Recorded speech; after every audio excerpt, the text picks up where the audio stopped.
Everyone, कैसे चल रही है आप सबकी तैयारी। ड्यू एलएलबी एंट्रेंस की जो स्टूडेंट्स तैयारी कर रहे हैं, आपके लिए अब आपका काउंटडाउन टाइम स्टार्ट हो चुका है। तो ये अब हम एक न्यू सीरीज स्टार्ट करेंगे। पहले मैं आपको थोड़ा सा इंट्रोडक्शन दे देती हूँ। आप अभी ये जो हमारी सीरीज स्टार्ट होगी, ये है मिशन ड्यू एलएलबी एंट्रेंस 2022। इसमें हम जो मेजर सब्जेक्ट्स हैं like IPC, constitution, important topics जो आपके सीआरपीसी, इंटेलेक्चुअल प्रॉपर्टी राइट, इस तरह के टॉपिक्स पे as a revision perspective fast mode में हम वीडियोस लेकर आएंगे। तो ये वीडियो रोज की एक होगी, जो कि इवनिंग में आएगी 6, 7, 8 बजे, इसके बीच में ही आएगी। तो यहाँ पे आपको इस वीडियो के टाइमिंग में आपको टेलीग्राम चैनल या चैनल की कम्युनिटी में अपडेट कर दूंगी। इसके साथ ही यहाँ पे आप ये जो वीडियो होगी थोड़ी सी फास्ट मोड में होगी। मैं कोशिश करूंगी ज्यादा लेंदी ना हो। आपको इस पे जो भी ओपिनियन हो रिगार्डिंग टाइमिंग, तो आप मुझे कमेंट सेक्शन में जरूर बताइए। तो हम स्टार्ट करते हैं। सबसे पहले इसमें आईपीसी की है ये, इसमें हम इन चीजों पर फोकस करेंगे। इसके साथ कुछ टॉपिक्स और होंगे, तो आपको ये वीडियो पूरी देखनी है। आपको कोई भी पॉइंट स्किप नहीं करना। वीडियो स्टार्ट करने से पहले मैं आपको एक चीज और बताना चाहूंगी। मैं आपको ये सजेस्ट करूंगी कि जब भी आप इस वीडियो को देखें, आप साथ के साथ कॉपी और पेन लेके जरूर बैठें, ताकि आप उन पॉइंट्स को अंडरलाइन कर सके, आप उसको लिख सके। ये मैं इसलिए कह रही हूँ क्योंकि हम समटाइम्स क्या करते हैं, स्क्रीनशॉट ले लेते हैं, उसको बाद में देखेंगे या कुछ भी करेंगे, वो रह जाता है। आप साथ के साथ लिखो, आपके नोट्स भी बन जाएंगे। और अगर आपने नोट्स बनाया तो आप उसके साथ में लिख सकते हो। स्टार्ट करते हैं। सबसे पहले इंडियन पीनल कोड, इसका थोड़ा सा हमें इंट्रोडक्शन देखना है। इंट्रोडक्शन इसमें मैं सबसे पहले आपको ये बताती हूँ, इंडियन पीनल कोड जो है 1860 का एक्ट है। अगर हम देखें, हमारा कॉन्स्टिट्यूशन 1950 में आया था। हमारी कंट्री आजाद हुई थी 1947 में। तो यहाँ पर अगर हम देखें, हम 1860 का एक्ट अभी भी फॉलो क्यों करते हैं। 1860 का एक्ट हमें फॉलो करने का क्या रीजन है, ये आपको सोचना है। इसका मैं आपको आंसर ये लास्ट पॉइंट में दूंगी। तो अब हम स्टार्ट करते हैं। प्रोसीजरल एंड सब्सटेंटिव लॉ, बहुत ही इसमें मैं ब्रीफ में बताऊंगी प्रोसीजरल लॉ और सब्सटेंटिव लॉ में क्या फर्क है। सब्सटेंटिव लॉ क्या होता है, जनरली आपकी ऑफेंस पनिशमेंट बताता है कि कौन से ऑफेंस की कितनी पनिशमेंट होगी, और यहाँ पे उसको किस तरह से उसको पनिशमेंट दी जाएगी, या किस तरह से जो अक्यूज पर्सन है उसको कन्विक्ट ठहराया जाएगा। तो यहाँ पे ये बताता है procedural law. Procedural law basically क्या बताता है, प्रोसीजर बताता है। तो आईपीसी हमारा सब्सटेंटिव लॉ है, और जो हमारा एविडेंस एक्ट है, सीआरपीसी है, वो हमारे क्या है, वो हमारे प्रोसीजरल लॉ है। अब इसके साथ ही लॉ को हम दो तरह से और क्लासिफाई करते हैं, जो कि है civil and criminal law. Civil और क्रिमिनल लॉ की अगर हम बात करें तो दोनों में क्या डिफरेंस है। सिविल लॉ बेसिकली पूरी सोसाइटी को ना इफेक्ट करके इंडिविजुअल को इफेक्ट करता है, और सिविल लॉ जो है इसमें उतना ग्रेव जो है ये नहीं होता, उतना ज्यादा सीरियस ऑफेंस नहीं होता comparing to criminal offence. Criminal offences यहाँ पे बहुत ही ज्यादा ग्रेव नेचर के होते हैं, सीरियस नेचर के होते हैं, और इसके साथ साथ ये पूरी सोसाइटी को हार्म पहुंचाते हैं, जिसमें पनिशमेंट ज्यादा होती है। अब यहाँ पे अगर हम इंडियन पीनल कोड की बात करें, तो ये किसने ड्राफ्ट किया था, ये लॉर्ड मैकॉले ने ड्राफ्ट किया था, और इसमें 511 सेक्शंस हैं। तो इसके साथ ही यहाँ पे ये इसमें से क्वेश्चन लॉर्ड मैकॉले के ऊपर बन सकता है। कितने सेक्शंस है, ये चांसेस कम है पूछने के। एक चीज मैं आपको और बता दूं, इंडियन पीनल कोड आपको एंट्रेंस के पर्सपेक्टिव से सारे सेक्शंस याद नहीं करने हैं। आपको आपको सेक्शंस नहीं याद करने, सिर्फ एक ही पूछता है समटाइम्स। अगर पूछता है तो वो ये है कि जनरल एक्सेप्शंस कौन से पार्ट में है, तो वो 4 में है। अब इसके साथ यहाँ पे हम क्यों इंडियन पेनल कोड 1860 का फॉलो कर रहे हैं, वो हमारा आर्टिकल 372 जो ये कहता है कि अगर हमें जो पहले का एक्ट है, पहले का लॉ है, अगर उसमें कोई भी कमी नहीं है और वो टाइम के साथ सही चल रहा है, तो हम उसे ही फॉलो करेंगे। तो जिस तरीके से होता है एक फिल्टर करना, कि आप जो फिल्टर करते हो, जो चीजें आपके काम की हैं वो रखते हो, जो चीजें आपके काम की नहीं है आप उन्हें आउट कर देते हो। तो इसी तरह से हमारे जो भी एक्ट हैं 1950 से पहले के, वो सभी एक्ट इस आर्टिकल 372 के अंडर में क्या होते हैं, यहाँ पे हम उनको फॉलो करते हैं, उनको एक्सेप्ट करते हैं। अब इसके साथ यहाँ पे मैं आपको कुछ इंपॉर्टेंट टर्म्स बताऊंगी। ये टर्म्स बताने इसलिए जरूरी है ताकि आपके कॉन्सेप्ट जो है वो क्लियर हो जाए, कॉन्सेप्ट आगे जब भी आप पढ़ें आपको कोई कंफ्यूजन ना हो। विक्टिम जो वर्ड है ये 2009 में ऐड किया गया था, सीआरपीसी में ऐड किया गया था। विक्टिम का मीनिंग क्या होता है? Against whom the offence has been committed. जिस पर्सन के अगेंस्ट जो है वो ऑफेंस कमिट हुआ है, वो जो है पर्सन क्या कहलाएगा? आपका विक्टिम कहलाएगा। वो पर्सन आपका विक्टिम कहलाएगा। और इसके साथ ही प्लेंटिफ क्या है? प्लेंटिफ वो पर्सन है जो सूट को फाइल करता है, जो कि कंप्लेंट जो फाइल करता है वो कंप्लेनेंट होता है। जो पर्सन सूट फाइल करता है वो प्लेंटिफ कहलाता है। अक्यूज्ड और कन्विक्ट, जनरली काफी स्टूडेंट्स को लगता है कि ये सेम है, लेकिन ये दोनों सेम नहीं है। अक्यूज्ड जो है वो पहले होता है। अक्यूज्ड पर्सन वो होता है जिसके अगेंस्ट जो है वो चार्जेस फ्रेम हो चुके हैं, यानी कि जिसके अगेंस्ट अब केस चलेगा। बट कन्विक्ट पर्सन वो होता है जिसके अगेंस्ट ऑफेंस जो है वो ऑफेंस प्रूफ हो चुका है और पनिशमेंट या उसको गिल्टी मान लिया गया है। एक्कम्प्लिस क्या होता है? एक्कम्प्लिस जनरली अगर कोई ऑफेंस हो रहा है तो उसका जो साथ देता है, यानी कि को ऑफेंडर जिसको आप कहते हो या पार्टनर इन क्राइम कहते हो, वो आपका होता है एक्कम्प्लिस। अब इसके साथ है प्रोसिक्यूटर। प्रोसिक्यूटर वो पर्सन होता है जो केस को आगे बढ़ाता है, केस को चार्ज करता है, वो आपका प्रोसिक्यूटर होता है। प्रोसिक्यूशन जैसे हम बोलते हैं तो प्रोसिक्यूशन चल रहा है, तो उसी तरह से प्रोसिक्यूटर होता है।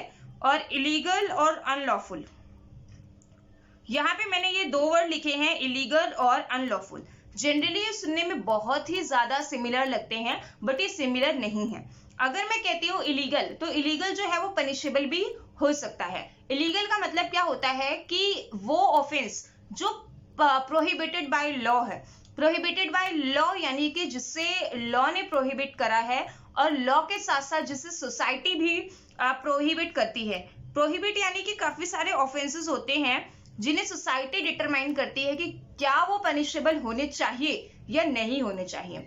मान लीजिए अगर कोई ऑफेंस है या हस्बैंड वाइफ के बीच में लड़ाई हो रही है, हस्बैंड अपनी वाइफ को बहुत ज्यादा मारता है, वाइफ भी अपने हस्बैंड को बहुत ज्यादा मारती है, दोनों के बीच में लड़ाई होती है, वो एक बंद कमरे में, एक बंद घर में हो रही है। ये घर है, इस घर में हो रही है, और यहाँ पे ये जो है हमारी सोसाइटी है। मान लो ये पूरी सोसाइटी है, इस घर में क्या हो रहा है किसी को नहीं पता। क्या ये चीज इस सोसाइटी को इफेक्ट करेगी? नहीं करेगी। ये चीज किस तरह से इफेक्ट नहीं करेगी? क्योंकि किसी को नहीं पता चल रहा। लेकिन वहीं पर अगर हम बात करें कि कोई ऑफेंस हो रहा है, ऑफेंस कैसे? एक्स ने वाई को मार दिया और वाई को मार के रोड पर फेंक दिया। तो अगर एक्स जो है वो एक पर्सन को मार सकता है, तो क्या वो दोबारा दूसरा ऑफेंस नहीं कर सकता? Definitely he can do it. तो यहाँ पे वो दोबारा ऐसा कर सकता है जिससे आपकी सोसाइटी को क्या होगा? नुकसान हो सकता है। तो यहाँ पे दोनों में एक मोटा मोटा अंतर क्या है कि जो चीज हमारी सोसाइटी को इफेक्ट करती है वो क्रिमिनल होती है, और वो डिटरमाइन कौन करती है? सोसाइटी करती है कि क्या वो उसे इफेक्ट कर रही है या नहीं कर रही। इलीगल का मतलब क्या होता है? प्रोहिबिटेड बाय लॉ, यानी लॉ ने इसको प्रोहिबिट कर दिया। अनलॉफुल का मतलब क्या होता है? जिससे सपोर्ट नहीं करता लॉ। तो जनरली अनलॉफुल में जरूरी नहीं है कि पनिशमेंट मिले, पनिशमेंट हो सकता है ना भी मिले, बट यहाँ पे आपको दोनों में अंतर यही समझना है कि एक प्रोहिबिटेड बाय लॉ है, यानी ऑफेंस की तरह है, दूसरे को लॉ सपोर्ट नहीं करता। दोनों एक तरह से काफी जगह सिमिलर भी लिए जाते हैं, और दोनों में अगर आप अंतर लिखना चाहो, समझना चाहो, तो आप ये भी कर सकते हो। नेक्स्ट हम बात करते हैं stages of crime. Stages of crime में सबसे पहले आपको मैं एक एग्जांपल दूंगी, आप उस एग्जांपल से मैं आपको 3 चीजें समझाऊंगी, ठीक है। तो इंटेंशन, पहले हम पहला वर्ड ही देखेंगे इसमें, इंटेंशन। इंटेंशन सबसे पहले समझना जरूरी है। इंटेंशन को नॉलेज और मोटिव के साथ समझना जरूरी है, ठीक है। तो इंटेंशन सुनते दिमाग में क्या आता है? जो हमारे मन में जनरली बहुत सारे वर्ड होते हैं, लेकिन अगर इंटेंशन पूछा जाए तो उसको डिफाइन करना बहुत मुश्किल हो जाता है। What is intention? इंटेंशन एक डिजायर होती है, डिजायर टू डू समथिंग, कुछ करने की डिजायर होती है। ये बहुत डीप रूटेड होती है, तो इसको डिस्कवर करना बहुत मुश्किल होता है। तो अभी इसको इंटेंशन, मोटिव और नॉलेज तीनों में अंतर को समझेंगे। मान लीजिए ये एक्स है। अब ये एग्जाम्पल आपको हो सकता है थोड़ा अजीब लगे, लेकिन तीनों को आप अंतर अच्छे से समझ पाओगे। एक्स को बहुत ज्यादा भूख लगी है, उसके सामने यहाँ पे एक आम का पेड़ है। तो एक्स को यहाँ पे पके हुए आम है, तो एक्स को ये पता है कि यहाँ पे ये जो मैंगो ट्री है, अगर मैं इससे कुछ आम तोड़ लूं, उनको तोड़ के मैं खा लूं तो मेरी भूख मिट जाएगी। ये मैंगो के बारे में जो इसकी बात है, इसको हम नॉलेज की तरह लेंगे कि उसको ये नॉलेज है। अब यहाँ पे कि मैंगो क्या करेगा, उसकी भूख को मिटा देगा। अब इसके साथ यहाँ पे उसका मोटिव क्या है कि वो आम को तोड़े। उसकी नॉलेज में क्या है, वो उसकी भूख मिटा देगा, उसका मोटिव वो आम को तोड़ेगा। अब उसको आम को तोड़ने के लिए उसने एक पत्थर लिया है या कोई तीर, कुछ भी, जिससे वो निशाना लगा रहा है एक पर्टिकुलर मैंगो पे, एक पर्टिकुलर आम पे वो निशाना लगा रहा है कि ये वाला आम मैं तोड़ूंगा, मुझे ये वाला आम तोड़ना है। तो ये क्या है, इसकी इंटेंशन है। यानी कि नॉलेज जो है, हमें अवेयरनेस होती है, मोटिव जो है वो इंटेंशन को बिल्ड करती है कुछ करने के लिए। तो ये इंटेंशन है। अब इंटेंशन जो है वो पनिशेबल है ही नहीं। इंटेंशन पनिशेबल क्यों नहीं है? क्योंकि मेरे दिमाग में आज कुछ और चल रहा है, कल कुछ और चलेगा। हो सकता है कि मैं किसी का मर्डर करने जाऊं और मैं क्या बोलते हैं, मर्डर करने जा रही हूँ, तो मैं उसके लिए गन या नाइफ कुछ भी खरीद के रख लूं, और मेरा मर्डर करने का मन ना करे तो मैं उस नाइफ से सब्जी काट लूं या कुछ भी कर लूं, लेकिन मैं उस नाइफ से क्या करूं, उसका मर्डर ना करूं। तो ऐसे में मुझे पनिशमेंट नहीं मिलेगी, क्योंकि इंटेंशन डीप रूटेड होती है। अब इंटेंशन के साथ यहाँ पे कुछ एक्सेप्शंस भी हैं।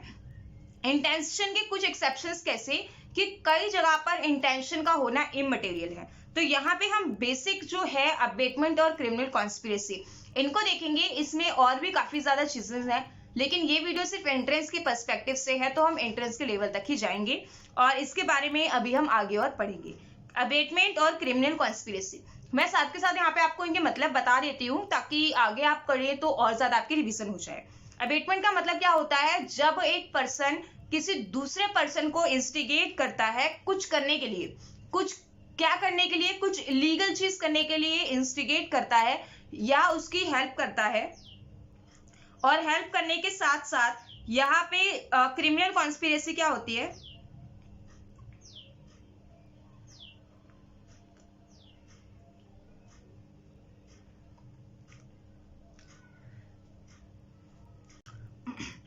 Criminal conspiracy. अब क्रिमिनल कॉन्स्पिरेसी को हम समझते हैं। यहाँ पे जब क्रिमिनल कॉन्स्पिरेसी सबसे पहले 2 या 2 से ज्यादा पर्सन करते हैं, 2 या 2 से ज्यादा पर्सन जब किसी इलीगल एक्ट को करने के लिए प्लानिंग करते हैं तो या एग्री होते हैं, और वो कौन सा एक्ट होना चाहिए, वो एक्ट होना चाहिए prohibited by law, that is offence. किसी ऑफेंस को करने के लिए एग्री होते हैं। तो यहाँ पे इन दोनों में आपकी इंटेंशन की जरूरत नहीं होती है, ये उसका एक्सेप्शन है। इनमें इंटेंशन अगर है तो आपका ऑफेंस पनिशेबल होगा। प्रिपरेशन करना, तैयारी करना, जैसे मैंने आपको नाइफ वाला एग्जांपल दिया था कि अगर मैं किसी का मर्डर करने के लिए, अगर मुझे बी का मर्डर करना है तो मैं क्या करूंगी, मान लो मैंने एक नाइफ खरीद लिया और मैंने सोचा मैं इस नाइफ से बी का मर्डर कर दूंगी, लेकिन जब मैं मर्डर करने जाती हूँ तो मेरे का मन नहीं करता उसको मारने का या कुछ भी होता है, तो मैं उसका मर्डर नहीं करती। तो ऐसे केसेस में क्या होगा, जो प्रिपरेशन होती है वो पनिशेबल नहीं हो सकती। अटेम्प्ट और कमीशन, अटेम्प्ट और कमीशन जो है ये दोनों ही पनिशेबल हैं। ये ऊपर के 2 जो है वो पनिशेबल नहीं है और ये नीचे के 2 ये पनिशेबल है। अटेम्प्ट यानी कि ए को बी का मर्डर करना है, ए ने क्या करा, बी को मर्डर करने के लिए गन चला दी, लेकिन यहाँ पे वो गन बी को लगी लेकिन उसके कंधे से टच होके चली गई, तो जिसकी वजह से बी मरा तो नहीं बट उसको इंजरी हो गई, ग्रीवियस हर्ट हो गई उसको। तो ऐसे केसेस में अटेम्प्ट जो है वो पनिशेबल होता है, because attempt is amount to murder, यानी कि वो उसकी इंटेंशन क्या थी, उसको मर्डर करने की थी और जिसके लिए उसने अटेम्प्ट भी किया था। अब कमीशन क्या है, कमीशन तो एक्चुअली ये बहुत ही ज्यादा क्लियर है कि अगर आप ए बी का मर्डर करना चाहता था, उसके पास इंटेंशन थी, उसने पूरी तैयारी की थी, उसने अटेम्प्ट नहीं, उसने डायरेक्ट कमीशन करा, तो वो बी मर गया, तो ऐसे केसेस में डेफिनेटली उसको पूरी सजा मिलेगी जो कमीशन है। कमीशन के बाद हम इसेंशियल एलिमेंट समझेंगे, एक्टस रिया और मेंस रिया। ये हम बहुत ही जनरली समझ लेते हैं कि हाँ ये ठीक है, एक्टस रिया और मेंस रिया ये दोनों ही ऑफेंसेस हैं, बट आप इसको देखो कि किस तरह से, क्या आप किसी के दिमाग में जो मेंस रिया है, चलिए पहले उसकी बात करते हैं। मेंस रिया क्या आप कहीं पे देख सकते हो कि क्या उसके दिमाग में क्या चल रहा है, उसके दिमाग में क्या चल रहा है, यानी मेंस रिया ढूंढने के लिए आपको क्या देखना पड़ेगा, उसका एक्ट देखना पड़ेगा कि वो क्या एक्ट कर रहा है। अगर उसका एक्ट जो है मेंस एरिया को एक्ट के साथ कुछ जोड़ के देखते हैं। मान लो कि जैसे हम जनरली जो एग्जांपल लेके चल रहे हैं उसी को लेके चलते हैं। एक्स जो है, ए जो है वो बी को मारना चाहता था, हमें नहीं पता। ए ने क्या किया, गन खरीद ली। अब थोड़ा थोड़ा लग रहा है कि उसने गन खरीदी है, क्यों खरीदी है? कुछ दिनों पहले ए और बी की लड़ाई हुई थी, ए ने गन खरीद ली। अब ए जो है वो बी को कहता है कि तुमने मेरे साथ लड़ाई की थी, ये है, इसलिए मैं तुम्हें मारूंगा, मैं तुम्हें शूट कर दूंगा। तो यहाँ पे अब ये पूरा क्या हो रहा है, धीरे धीरे सीन क्रिएट हो रहा है। ए ने क्या कर दिया, बी को मार दिया, तो ए गन चला दी, बी मर गया। ए की गिल्टी इंटेंशन जो है उसके एक्ट से दिखाई दी। आप समझ रहे हो, पा रहे होंगे कि किस तरह से उसने इसको वो गन से उसको शूट किया। तो ऐसे केसेस में जो एक्टिस रिया क्या होता है, एक्टिस रिया आप ऐसा कंडक्ट करते हो, इस एग्जाम्पल से रिलेट करना, आप एक ऐसा कंडक्ट करते हो जिसको कॉन्सिक्वेंसेस क्या होता है, जो कॉन्सिक्वेंसेस हो रहा है वो आपका एक्टिस रिया होता है। और मेंस रिया, यहाँ पे कॉन्सिक्वेंसेस ऑफ कंडक्ट इसका है प्रोहिबिटेड बाय लॉ, आपकी गिल्टी इंटेंशन है, आपका स्टेटमेंट, आपकी जो स्टेट ऑफ माइंड है वो भी गिल्टी है, और आप ऐसे एक्ट कर रहे हो जो प्रोहिबिटेड बाय लॉ है। यहाँ पे आपको हर जगह प्रोहिबिटेड बाय लॉ देखना जरूरी है, क्योंकि अगर आप प्रोहिबिटेड बाय लॉ नहीं देखोगे तो एक्ट तो बहुत सारे होते हैं, एक्ट में भी पॉजिटिव, एक्ट में भी नेगेटिव, कुछ भी हो सकता है। तो प्रोहिबिटेड बाय लॉ मेंशन करना जरूरी है। जैसे कि ऑफेंस क्लियरली डिफाइन किया हुआ है आईपीसी के सेक्शन 40 में। तो ऑफेंस में क्लियरली ये कहा गया है कि एक्ट और जो ओमिशन होता है जो प्रोहिबिटेड बाय लॉ हो, अगर वो प्रोहिबिटेड बाय लॉ नहीं है तो यहाँ पे वो क्या होगा, पनिशेबल नहीं होगा। अब इसके साथ ही यहाँ पे हम स्ट्रिक्ट लाइबिलिटी की बात करते हैं। स्ट्रिक्ट लाइबिलिटी दैट इज यहाँ पे ये स्ट्रिक्ट लाइबिलिटी के साथ हमारा जनरल एक्सेप्शन का पार्ट होगा।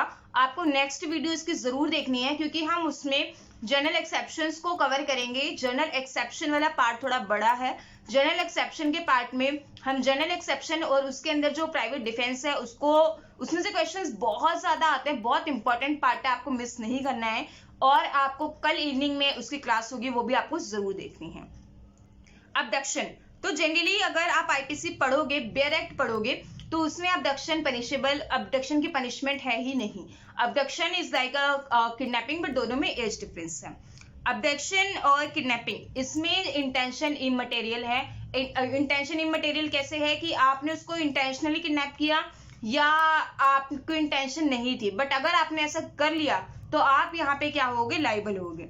जैसे कि हम एक एग्जांपल देखते हैं, एक्स जो है एक्स एक 22 साल का लड़का है और वाई एक 17 साल की लड़की है। यहाँ पे एक्स क्या करता है, एक्स और वाई दोनों बहुत ज्यादा एक दूसरे से प्यार करते हैं, और यहाँ पे क्या करते हैं कि वाई अपने पेरेंट्स के घर में रहती है, एक्स उससे बोलता है चलो हम भाग चलते हैं, और दोनों भाग जाते हैं। तो ऐसे केसेस में एक्स जो है यहाँ पे लड़की को क्या करने के लिए, किडनैप करने के लिए क्या होगा, वो लाइबल होगा, क्योंकि लड़की माइनर है। तो अब यहाँ पे लाइबल देखो, अब यहाँ पे समझने की चीज क्या है, एक्स की क्या इंटेंशन थी। एक्स की इंटेंशन उसको किडनैप करने की नहीं थी, लेकिन यहाँ पे उसको किडनैपिंग क्यों माना जाएगा, क्योंकि उस यहाँ पे किडनैपिंग के सारे इंग्रेडिएंट्स तो हैं, इंग्रेडिएंट्स के साथ साथ इसमें इंटेंशन इमटेरियल है कि उसकी इंटेंशन थी या नहीं, और जो माइनर लड़की है उसकी जो कंसेंट होती है वो भी इमटेरियल होती है। अब इसके साथ पब्लिक न्यूसेंस, इसमें सिर्फ आपको ये पॉइंट्स पढ़ने हैं कि क्या है इसमें और इनमें स्ट्रिक्ट लाइबिलिटी बनती है। अगर पब्लिक न्यूसेंस आप परेशान कर रहे हो, किसी को कोई परेशान कर रहे हो, तो ऐसे में इंटेंशन नहीं मैटर करती है। काउंटरफिट में सेडिशन ऑफेंसेस जो होते हैं, सेडिशन ऑफेंसेस देश के अगेंस्ट ऑफेंसेस होते हैं। इग्नोरेंस ऑफ फैक्ट, सॉरी यहाँ पे इग्नोरेंस ऑफ लॉ होना चाहिए, ये इग्नोरेंस ऑफ फैक्ट लिखा है, आप इसे लॉ कर लीजिएगा। तो इग्नोरेंस ऑफ लॉ, इसके लिए एम एच जॉर्ज का केस बहुत ज्यादा इंपॉर्टेंट है, M H George versus State of Maharashtra. इस केस में क्लियरली इसमें बहुत अच्छे से एक्सप्लेन किया है। जब आप एडमिशन ले लेंगे डीयू में, डीयू किसी भी लॉ में ले लेंगे, एलएलबी में एडमिशन ले लेंगे, तो वहां पे ये केस मोस्टली होता ही है। स्ट्रिक्ट लाइबिलिटी में बहुत इंपॉर्टेंट केस है। तो उसमें ये कहा गया है कि इग्नोरेंस ऑफ लॉ कहीं पर भी एक्सक्यूजेबल नहीं होगा। इग्नोरेंस ऑफ फैक्ट हो सकता है, इग्नोरेंस ऑफ लॉ नहीं होगा। मान लो आप जिस कंट्री में जा रहे हो तो आपको उस कंट्री के लॉ पता होने चाहिए। मान लो आप आज जा रहे हो, आप 10 तारीख को जा रहे हो और 8 तारीख को कोई लॉ उस कंट्री में पास हुआ है, तो ये प्रिज्यूम किया जाता है कि आपको उस लॉ के बारे में पता होगा। क्योंकि यहाँ पे उसकी ऑफिशियली गैजेट पे पब्लिकेशन होती है, और अगर आप इंटेंशनली या विदाउट इंटेंशनली उसको ब्रीच करते हो और उसको ब्रेक करते हो तो यू आर लाइबल। स्टैट्यूट्स यहाँ पे मोटर व्हीकल एक्ट है।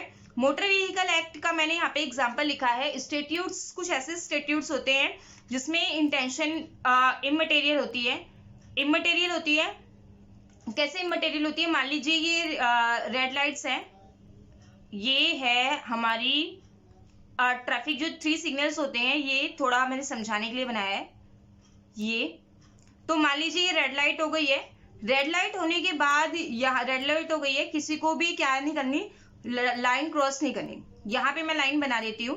तो अब यहाँ पे जो एक्स एक पर्सन है उसको दिखा ही नहीं कि रेड लाइट है, उसको लगा कि कुछ और है, और वो यहाँ से उसको ब्रीच करता हुआ चला गया। जैसे ही वो इसको ब्रीच करेगा, यहाँ पे ट्रैफिक पुलिस वाले हैं, उन्होंने बोला भाई आ जाओ, आपने रेड लाइट ब्रीच कर दी है, तो अब आपका क्या कटेगा? चालान। अब तो चालान कटेगा क्योंकि आपने रेड लाइट क्या कर दी? तोड़ दी। बहुत चालान करते हैं, बहुत जाके चालान भरे जाते हैं कोर्ट में। तो यहाँ पे ऐसे केसेस में अब एक्स चाहे जितना बोले मेरी इंटेंशन नहीं थी, मेरी इमरजेंसी थी, मेरे पैर में चोट लगी थी, मुझे भूख लग रही थी, इसके ये सारे जो बहाने हैं ये नहीं कंसीडर किए जाएंगे। क्योंकि यहाँ पे कुछ ऐसे एक एग्जांपल है जिस ऐसे स्टैट्यूट्स होते हैं जिसमें स्ट्रिक्ट लाइबिलिटी बनती है, मेंस रिया की कोई जरूरत नहीं है। वेजिंग वार, ये अगेंस्ट, इसमें इंटेंशन की कोई जरूरत नहीं है, इसमें आपकी स्ट्रिक्ट लाइबिलिटी डेफिनेटली बनेगी ही। तो अब यहाँ पे कुछ जनरल एक्सेप्शंस हैं। जनरल एक्सेप्शंस हम नेक्स्ट वीडियो में करेंगे, नेक्स्ट क्लास में करेंगे। आप इस क्लास का रिव्यू जरूर दीजिएगा, आपको जैसा भी लगा, अच्छा बुरा, या आपकी अगर कोई भी सजेशन हो या कुछ भी हो, आप कमेंट सेक्शन में जरूर अपना रिव्यू दीजिए, ताकि हम नेक्स्ट वीडियो में उन कमियों को दूर कर सके, और उन आपके जो सजेशंस हैं उनको भी देखें कि किस तरह से हमें आगे और प्रोसीड करना है। तो don't forget to subscribe my channel, और कल शाम की वीडियो भी इसी टाइम पर आएगी। चैनल को सब्सक्राइब कीजिए and don't forget to share. Stay tuned with us and thank